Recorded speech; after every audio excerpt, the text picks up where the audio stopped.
नमस्कार। जय हिंद, जय भारत। मैं गायत्री पुत्र संजय आप सभी का स्वागत करता हूं निर्माण इस प्लेटफॉर्म पे। अभी जो मध्य प्रदेश लोक सेवा आयोग के द्वारा सहायक प्राध्यापक यानी असिस्टेंट प्रोफेसर्स के लिए एग्जाम्स लिए गए थे, उनके रिजल्ट्स भी आ गए हैं काफ़ी विषयों के, और उनके लिए इंटरव्यू के फॉर्म भी भरे जा रहे हैं।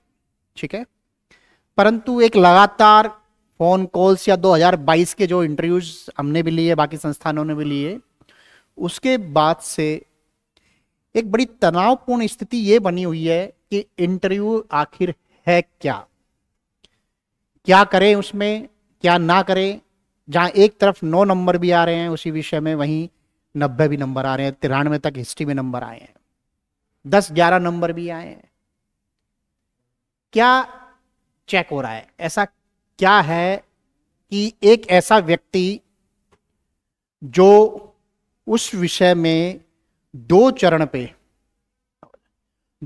पे परीक्षा को क्वालिफाई करके आया है, उसने नेट या सेट पास किया होगा या उसने पास किया होगा अपना एपी का पेपर,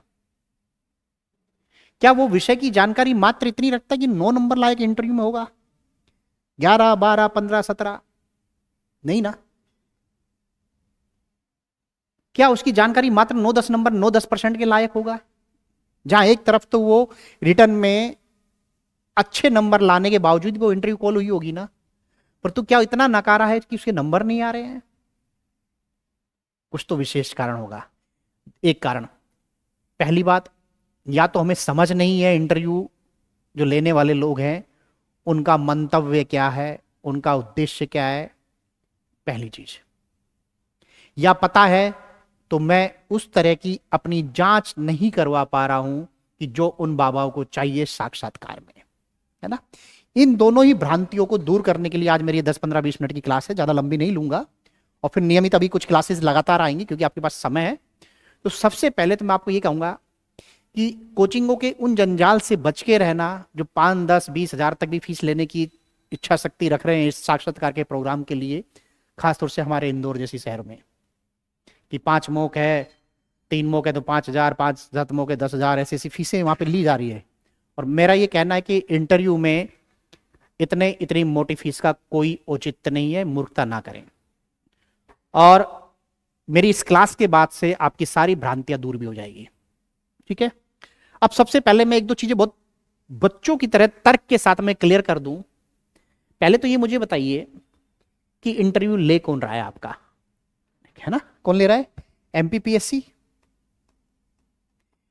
अब सबसे पहली चीज ये कि एमपीपीएससी एक ऐसी संस्था है जो सिविल्स के इंटरव्यू के लिए मानी जाती है, और वही संस्था किसका इंटरव्यू ले रही है? आपका एपी का। और एपी में भी सभी विषय का, history, polity, geography, botany, zoology, chemistry, psychology, Urdu, अंग्रेजी लिटरेचर, हिंदी लिटरेचर, भूगोल, सबके ले रहे हैं। अब उस बोर्ड में बैठने वाला जो मुख्य व्यक्ति कौन है? 3 अभी बोर्ड बने हुए हैं अपने, एक मेरा साहब है, दूसरा बोर्ड है के शर्मा साहब का, तीसरा बोर्ड है कोष्टी साहब का। अब ये 3 बोर्ड आपके हैं। क्या इन तीनों बोर्ड का या इन तीनों बाबाओं का जो बैकग्राउंड है, सारे विषय है, हो सकते हैं क्या? पॉसिबल है क्या? नहीं है ना। वो एक अलग बात है कि सर उस बोर्ड में 1 या 2 व्यक्ति हमारे विषय के विशेषज्ञ भी है, परंतु ये जो व्यक्ति है ये कौन है और ये क्या चाह रहे हैं, जिस दिन इसको डिकोड कर लोगे तो आप साक्षात्कार की तैयारी बहुत ही इजी हो जाएगी। फिर हो सकता है कि कोचिंगों की जरूरत भी ना पड़े आपको, है ना। सर 1 मिनट, वो क्लास का गेट बंद करवा देंगे, उधर आवाज बोलती। मैंने क्या बोला कि अगर ये पता चल जाए कि ये बाबा कौन है, इनका उद्देश्य मंतव्य क्या है, ठीक है। अब बात करते हैं, सबसे पहले बहुत तर्क के साथ बात करेंगे, और कोई भी डाउट्स है तो आप इसके नीचे कमेंट कर दीजिएगा। कमेंट बीच बीच में मैं या मेरी टीम पूरी देखती रहती है, उसका उचित जवाब भी दिया जाएगा। और उसमें हो सकता है कि बीच बीच में आपका कोई डाउट्स रहे तो आपके पास में एक नंबर आ जाए और सीधे मुझसे बात भी आप कर सकते हैं। तो ऐसी कुछ फैसिलिटीज भी रहेगी आप इस ग्रुप के डिस्क्रिप्शन में और नीचे कमेंट बॉक्स में आप करते रहिएगा, ठीक है। सबसे पहले निर्माण आईएएस के प्लेटफॉर्म से जुड़ने के लिए कुछ चीजें हैं। एक मैं अभी आपको इंदौर के ऑफिस का एक नंबर में दूंगा, उस पर आप अपना नाम, रोल नंबर, अपना विषय लिख करके उस पर व्हाट्सअप कर देंगे। वो आपके विषय विशेष के समूह में आपको जोड़ देंगे, ताकि निर्माण की रणनीतियों के बारे में कोई भी निःशुल्क नोट्स वगैरह होंगे, वो कोई भी और गाइडेंस होगी उसके बारे में आपको लगातार जानकारी उन ग्रुप के माध्यम से मिल जाएगी। ठीक है, तो वो भी मैं अभी आपको जल्दी बता दूंगा। खैर, मुख्य विषय पे आते हैं। साक्षात्कार का सच क्या है ना, इसका लिख भी देता हूं मैं, साक्षात्कार का सच।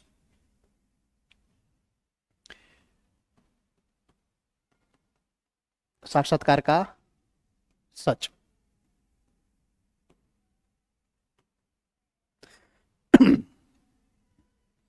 जैसा कि मैंने बताया 9 नंबर, 11 नंबर, फिर 93 तक भी नंबर मिले, 91 भी मिले हैं किसमें, गृह विज्ञान में, होम साइंस में भी।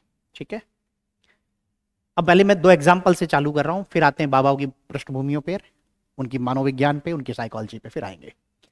सबसे पहला एक मेरी ग्वालियर की 2022 का इंटरव्यू था। मैं हो सकता है पहले किसी मेरे और वीडियो में सुना। बॉटनी विषय की एक विशेषज्ञ महिला थी, हाँ महिला थी वो, और उसकी उम्र मुझे, जैसे कि उन्होंने, मैंने मुझे याद आ रहा है वो लास्ट अटेम्प्ट था 44 साल के आसपास की थी, शायद 45 साल से ऊपर महिलाएं नहीं दे सकती है। उन्होंने निर्माण आईएएस ग्वालियर की थी, मेरे ऑफिस से करीब 2-2.5 किलोमीटर की दूरी पे एक सिंदगी छावनी है, वहां पर वो रहने वाली महिला थी।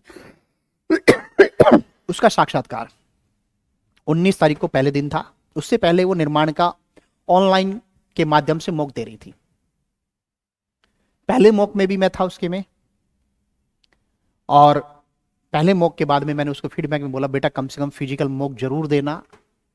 और सबसे बड़े आश्चर्य की बात थी, सी इज द बाप ऑफ बॉटनी। एक भी ऐसा क्वेश्चन का उत्तर नहीं था जो उसे ना आता हो। ये बॉटनी की स्थिति थी वाकई में दमदार। ठीक है, दूसरा भी उन्होंने मॉक दिया ऑनलाइन। तो अकस्मात क्या कह लो, एक फॉर्चुनेटली दोनों ही मॉक में मैं खुद विद्वान था ऑनलाइन के में, और उसको मैंने दोनों ही बार बोला, बेटा यहीं अगल बगल में रहती हो, चुपचाप आकर के ऑफलाइन जरूर देना। तो अंततः उसने मेरी बात मानी। एक मॉक वो देने आती है 16 तारीख को, और 19 तारीख को पहले दिन ही उसका इंटरव्यू था। अब मेरे ऑफिस का फिनोमिना एक ऐसा फिनोमिना है, जैसे मान लीजिए मेरा कक्ष है, यहां पे हम 3 बाबाओं की चेयर लगी हुई है, ये टेबल है हमारी, ये गेट है, और यहाँ पे आप वो लड़की एंटर कर रही है, और मैं यहाँ पे बैठा हुआ हूँ, 3-4 लोग हम लोग। ठीक है, यहां पे उसकी स्थिति, अब ये और ये दूरी मुश्किल से 8 फीट की होगी, ये है ना। ये गुप्ता जी नाम की लड़की थी, ये एंटर करती है, मे आई कम इन सर बोलेंगे ना आप आएंगे जब, मे आई कम इन सर, और इसकी आवाज मुझे ढंग से यहाँ पे सुनाई नहीं दे रही है। पहली चीज, ये फिजिकल मॉक की बात कर रहा हूँ, बहुत बच्चों वाली चीजें बता रहा हूं मैं। फिर ये यहाँ पे इनकी चेयर डली हुई है, ये लड़की आती है और मुझे यहाँ पे आकर के खड़ी होती है। खड़ी होने के बाद में फिर हम बाबाओं को विश करती है। ठीक है, अभी इवनिंग का समय था, और इनकी टोन बता देता हूं, अटकते हुए मुझे बोल रही है, गुड इवनिंग सर। ठीक है, अब मैं यहीं पे रोकता हूं, अब समझ में आएगा कि इंटरव्यू नीड्स क्या है और क्या जांच कर रहा है। फिर यहां पे हमने रोका, मान लीजिए अभी इंटरव्यू। अब ये मुझे आप अपने विवेक से ये बताएंगे कि क्या इस तरह की अटकने वाली लड़की, महिला या लड़का या कोई छात्र, या जिसकी आवाज मुझे 8 फीट से भी नहीं सुनाई दे रही हो और बाकी बच्चों की मुझे आवाज सुनाई दे रही हो, तो इसके पीछे क्या कारण हो सकते हैं? आपका विवेक क्या कहता है? यह है आत्मविश्वास की कमी। और ये बताइए, पहली जांच क्या होती है कि क्या आप उस क्लासरूम में खड़े हो पाएंगे जहां 50-100 बच्चे बैठे होंगे? तो क्या ये महिला खड़ी हो पाती? नहीं ना, तो फिर आपको नंबर क्यों मिलेगा मेरे भाई? अब बात करते हैं, जिस दिन रिजल्ट आता है उस दिन इनका फोन आता है, और ये रोती चीखती चिल्लाती बिलखती हुई मुझे फोन करती है कि सर, हाँ एक बात अचंभे की बात कि सर मैंने लगभग 100% क्वेश्चन के उत्तर में देके आई हूँ आयोग में, ऐसा कोई क्वेश्चन नहीं था जिसका मैंने उत्तर ना दिया हो। Can you imagine? और मुझे रोती हुई फोन करती है कि सर मेरे 27 नंबर मुझे अगर इंटरव्यू मिल जाते तो मैं असिस्टेंट प्रोफेसर होती, यानी उसको वो भी नंबर नहीं मिले हैं। और मैं ये कह रहा हूँ शायद 10-12 नंबर मिलेंगे तो बड़ी बात होगी, क्योंकि जिस तरह का फिनोमेना था मैं भी एक दिन में नहीं सुधरा सकता हूँ। जब आप 16 तारीख को आते हो, शाम को ट्रेन आप होती है आपकी। कैन यू इमेजिन क्या कारण रहे होंगे? बॉटनी की तो बात थी वो। वही एक तरफ जब इतिहास की मैं देखता हूँ जहां पे 93 जैसे नंबर आते हैं, और उस बच्चे का भी 2-4-5 क्वेश्चन पे सॉरी उत्तर होता है वहां पे उसका, ऐसे कई बच्चे 80+ के जिन्होंने 4-4 5-5 बार सॉरी बोला है इस बोर्ड के अंदर, उसके बावजूद भी उसके नंबर है। वही एक ऐसा बच्चा है जिसके 100% क्वेश्चन के उत्तर है, उसके बावजूद भी उसको 27 नंबर नहीं आते हैं। तो कारण क्या है? क्या जांच उसके विषय की हो रही है? अरे भाई, विषय की जांच होती ना तो नेट सेट में आपकी जांच हो चुकी होती है। आपका एपी का पेपर हो चुका है, उसमें आपकी 2 चरण पे पहले जांच हो चुकी है मेरे भाई। उनको खाली मात्र आपके विषय की जांच नहीं करनी है, उनको जांच करनी है आपके आत्मविश्वास की, आपके कलेजे की। और यही मात्र अटल सत्य है। आई बात समझ में? हाँ, एक बात ये होती है कि सर फिर विषय की क्यों बैठाए जा रहे हैं विशेषज्ञ, क्यों बाबा वो बात कर रहे हैं विषय की? एक एक चीज और छोटी सी मैं और क्लियर करता हूं। कौन ले रहा है? एमपीपीएससी आयोग ले रहा है ना आपका इंटरव्यू। अगर आपके विषय की जांच करनी होती ना तो या तो उच्च शिक्षा विभाग का एक विशेष पैनल होता जो विषय के अनुसार होता, वो कर रहा होता इंटरव्यू या फिर किसी यूनिवर्सिटी को नोडल एजेंसी बना देता आयोग, या सॉरी सरकार, उच्च शिक्षा विभाग, कि चलो भैया अहिल्याबाई वाली डीएवी लेंगे, इन सब्जेक्ट लेंगे, जीवाजी इनका लेगा, ये इनका लेगा, और इंटरव्यू करा करके विषय के विशेषज्ञ बैठा के आपके इंटरव्यू ले लेते। पर तो ऐसा नहीं कर रही है ना सरकार। सरकार क्या कर रही है? आयोग को दिया है, पीएससी को। क्यों? क्योंकि ये एक ऐसी संस्थान है, ये एक ऐसा विशेषज्ञ युक्त संस्थान है जो ये जांच करती है कि आपकी व्यक्तित्व की गुणवत्ता क्या है। क्योंकि उनके महारत है, नियमित ले रहे हैं। और वो जांच किस चीज की है? 2 चीज। पहली कि जो मेरे सामने छात्र बैठा हुआ है क्या उस 50-100 बच्चे की क्लास में खड़ा हो सकता है, खड़ी हो सकती है। दूसरा, जिसको पाठ्यक्रम दिया जाएगा उसको कितने दम से बक सकती है, उसका विवरण विश्लेषण कर सकती है कि सामने वाले बच्चे के दिमाग में बैठा सकती है कॉन्फिडेंस के साथ में। सिर्फ इन 2 चीज की जांच हो रही है, ना कि तीसरी कोई चीज है। और ये इस एग्जाम का, एमपीपीएससी की दुनिया का अंतिम सत्य है। अगर ये नहीं होता तो शायद 9-10 नंबर लायक तो बच्चे नहीं होंगे ना, जो अपने आप को प्रूव कर चुके उस सब्जेक्ट में नेट सेट के माध्यम से। एक 11 नंबर उस बच्चे का है जो जेआरएफ है। Can you imagine? 11 या 16 नंबर ऐसे हैं एक बच्चे के विषय में जो जेआरएफ है। जेआरएफ तो ऐसे नहीं मिलेगा, और मिला होगा ना बाबू, फिर कुछ तो कारण रहा होगा ना। वही एक ताजा ताजा बच्ची, नई नई सी बेचारी, अभी 23-24 साल की होगी, 93 नंबर है उसके इतिहास में प्रतिभा के। उसकी तो उम्र भी नहीं है, वो तो नहीं है 30+ 35+ की, बट कॉन्फिडेंस से लबरेज बालिका थी वो, दमदार। सॉरी बोलने के बावजूद भी उसके इतने नंबर है। वही 100% क्वेश्चन के उत्तर देने के बावजूद भी नंबर नहीं आ रहे हैं।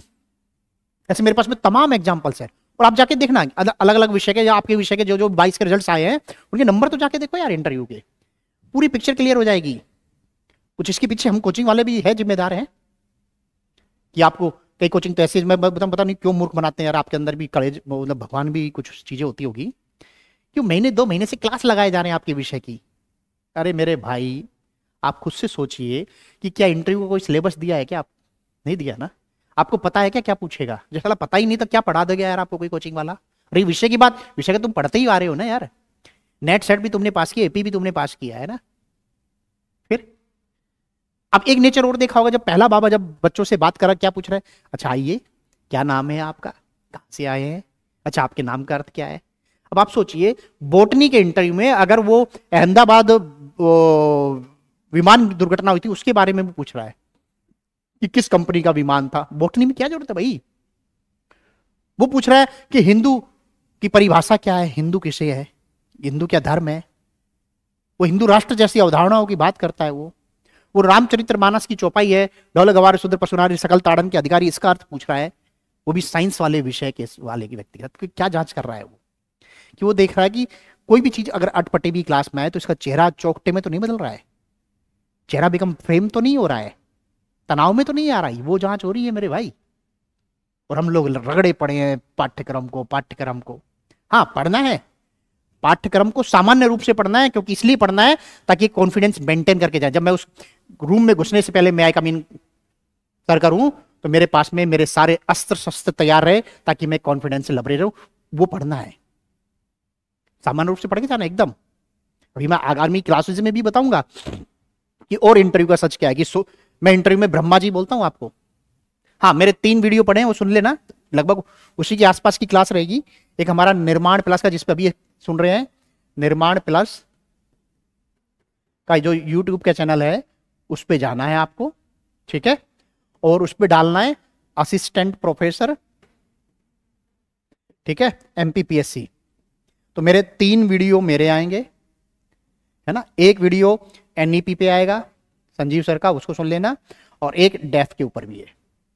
इन 5 वीडियो को सुन लेना, आपकी सारी भ्रांतियां और एक ओरिजिनल सच, और वो बच्चा जो साक्षात्कार देके आया हुआ है और निर्माण से तैयारी नहीं की है, वो इन 3 वीडियो से आपको ये पता चल जाएगा कि मैंने क्या कर्म वहां पर किए और मैं क्यों नंबर अच्छे आए, क्यों मेरे बर्बाद हुए। ये मेरी गारंटी है।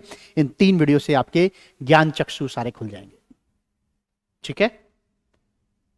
तो आज की क्लास का मेरा उद्देश्य ये था कि एक भ्रांति, एक असली सच क्या है वो हमें पता चले, है ना। नहीं तो बेटा कोचिंगों का जो जंजाल है ना, इंदौरी जो जंजाल है वो बहुत खतरनाक है, भयावह है वो, ठीक है ना। एसएससी क्लासेस भी होती है इंदौर की दुनिया में कि डेली एक स्टूडेंट को खिला के खड़ा कर देते हैं, आ जाओ भैया बड़ा एक्सपीरियंस बताओ। अरे नहीं होती है ऐसी क्लासेस यार,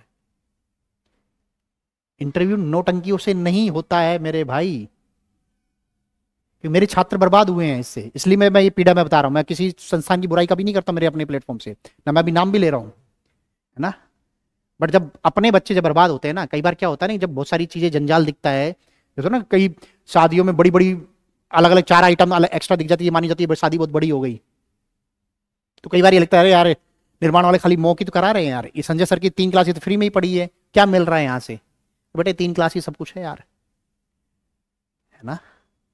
तो चुपचाप, मेरा कहने का मतलब ये है, क्लास व्लास के जंजाल में पढ़ना मत, है ना। उतनी आपकी समझ है विषय की, सामान्य चीजें पढ़ना है। अभी मैं आऊंगा, अभी आगे के वीडियो में मैं बहुत सारी चीज बताऊंगा, बोर्ड प्रैक्टिस की बात भी करूंगा, विषय को कितना पढ़ा जाए, हॉबी वगैरह है तो उसका क्या कैसे तैयारी करें, वो हर चीज की मैं क्लासेस लूंगा लगातार। अभी मैं थोड़ा स्वास्थ्य मेरा ठीक नहीं है पिछले 15 दिन से, तो इसलिए थोड़ी सी मैं लेट क्लास लेने के लिए आया आप लोगों की। तो नियमित अब आऊंगा, मैं आऊंगा, मेरी टीम के कुछ लोग और भी आएंगे, रवि सर जैसे लोग भी आपकी क्लास लेंगे। बस ये है, तन्मयता के साथ में भरपूर समय, फरवरी मार्च अप्रैल मई तक ये इंटरव्यू जाने हैं, इतनी जल्दी नहीं होने वाले हैं, भगवान की दया से बहुत तमाम अच्छा समय पड़ा है। अब आपको तैयारी क्या करनी है, कुछ मैं आपको उसकी भी रूपरेखा खींच देता हूं। तो सबसे पहले तो ये हमारे वीडियो सुनना है, पहली टास्क क्या है, ये वीडियो, ठीक है ना। इन वीडियो के बाद में दूसरी टास्क क्या है, काफी संस्थानों ने आयोग के बाहर जाकर के देखा होगा, जिन जिन विषयों के इंटरव्यू, जैसा अभी केमिस्ट्री चल रहे हैं, आज से स्टार्ट हुए, और जो 24 दिन का केमिस्ट्री देना, तो भैया अपनी नजर बनाए रखें। कुछ 1-2 संस्थान है, एक इंदौर की, एक ग्वालियर की, ये नियमित जाकर के वहां पे इंटरव्यू कंडक्ट मतलब ले लेती है बच्चों के, तो उन पे जो क्वेश्चन आ रहे हैं उनको भी लिख लो कॉपी के अंदर। तो पहला स्टेप निर्माण की, दूसरा स्टेप उन कोचिंग संस्थानों के जो इंटरव्यू चल रहे हैं, या वो बच्चे जो 22 का इंटरव्यू देके आ चुके हैं, उनका मैक्सिमम क्वेश्चनारियो इकट्ठा कर लें आप, ठीक है। उसके लिए एक मदद ये हो जाएगी, एक जो हमारा इंदौर का नंबर है मैं आपको बता देता हूं, इस नंबर पे आप डेटा भेज देंगे, आपके ग्रुप में शामिल कर दिया जाएगा, और उस ग्रुप में पुराने बच्चे भी हैं जो पिछली बार इंटरव्यू देके आए हैं, ठीक है। उन इस नंबर पर अगर आप अपना नाम, ये नंबर ये है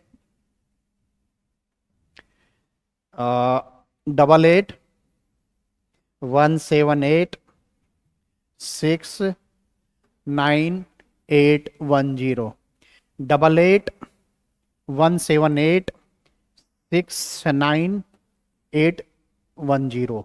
ये निर्माण ये इंदौर का ऑफिशियल नंबर है, आप इस पे व्हाट्सअप करें। व्हाट्सअप करने के बाद में आप क्या लिखेंगे, अपना नाम, विषय, रोल नंबर और जिले का नाम, 4 चीजें, नाम, विषय, रोल नंबर और डिस्ट्रिक्ट, ये 4 चीज आप लिख करके भेज दीजिएगा। आपके पास में एक लिंक आएगा या आपको एक ग्रुप में जोड़ दिया जाएगा, जो कि आपका विषय का पहले का ग्रुप होगा, जो 22 के इंटरव्यू देने वाले होंगे। तो आपको करना क्या है, उनसे भी संपर्क साध लेना, बीच बीच में उसका वो ग्रुप का वो भी खुलता रहेगा मैसेज बॉक्स भी, कि आप उसमें लिख देना कि भैया कोई ऐसे व्यक्ति हो जो इंटरव्यू दिया हो, अपने क्वेश्चन बता दो, तो वो मदद भी ले लेना, ठीक है ना। तो ये सारी मदद वहां से हो जाएगी, तो ये जरूर कर लेना, जो भी बच्चे इस वीडियो को सुन रहे हैं, तो ये मैसेज जरूर व्हाट्सएप के थ्रू कर देना, क्लियर। अब निर्माण आईएएस क्या करेगा आपके साथ में, तो इंटरव्यू तैयारी में कुछ चीज होती है, जैसे कि मैं अभी बता रहा था, कुछ क्लास भी देते हैं, फिर होता है मॉक, फिर मॉक की दुनिया की कुछ चीजें होती है। एक होता है मॉक दे के आए और काम खत्म, ये नहीं, मोक के बाद में, मोक में क्या मिली आपको? कमी। मोक क्या है? मोक एक ऐसी जांच प्रक्रिया है जिसके द्वारा आपकी बीमारी का पता चलता है, और एक डॉक्टर जो कि हम हैं वो क्या करेंगे? उसकी दवाई दे। यानी मुझे कमी का पता चले और फिर उसकी दवाई मिले। दवाई, फिर मैंने वो दवाई खा ली, फिर अगला मोक दिया, उस दवाई को खाने के बाद में सुधार। इस सारी चीज की जांच एक मोक की प्रक्रिया में होता है, और यही आपकी तैयारी का ही माई बाप ये है। तो मोक देना है भर भर के। अब मोक की दुनिया के लिए निर्माण में क्या सपोर्ट है? हम जो भी शुल्क लेंगे आपसे, है ना, कि मिनिमम 3 मोक तो मैं दूंगा ही दूंगा, और यहां मेरे यहां पे मोक की संख्या निश्चित नहीं होती है। 3 तो आपका हक है, जो भी फीस हमारा कार्यालय ऑफिस रखेगा, और इससे आगे मोक उतने होते हैं कि जब तक मेरा ऑफिस या हम संतुष्ट नहीं, उतने मोक हम लोग लेते हैं। अभी तक ये हुआ था उसमें इकोनॉमिक्स जैसे सब्जेक्ट में, तो कई बच्चे तो ऐसे भगवंत होगंत मुझे याद आ रहा है, उनके मुझे लगता है 10-10, 12-12, 15-15 मोक होंगे अब तक। इतने मोक लिए थे हमने, क्योंकि वो जब जैसे वो पास होने की संभावना ही, रिजल्ट आया तुरंत उन्होंने ले लिया एडमिशन।